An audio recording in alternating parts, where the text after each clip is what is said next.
Bwana, pai imeshaongezeka kuwa na thamani kubwa sana. Mpaka sasa hivi tunavyoongea ipo nafasi ya 13. Coin inaendelea kupanda juu sana. Wewe ambaye hujanunua pai hata moja, hebu endelea kununua upate hata pai wangalau hata moja, maana baadaye usije ukashangaa umechezea utajiri.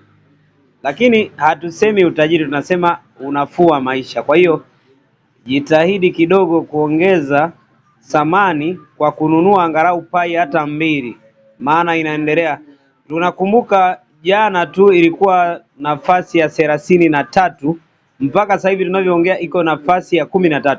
Kwa hiyo inaendelea kupanda juu. Mpaka sasa hivi kuna bilioni 11.3 ambazo zipo kwenye pai, watu wamewekeza. Haya ni mabilioni, yanaendelea kuongezeka kadiri dakika, saa zinavyoendelea kwenda mbele. Kwa kila mmoja ambaye anaweza kawa na uwezo wa kununua pai, anunue kwa kadiri ambavyo anaweza akafanya.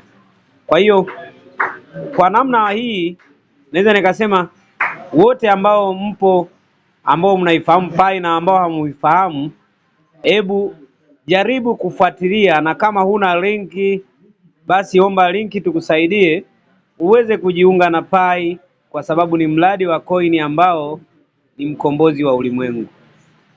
Na niwape tu kwamba kwa namna ambavyo inaenda na kasi ambayo ipo, huenda ukawa na unafuu wa maisha, kama jamaa ambavyo huwa anasema unafuu wa maisha.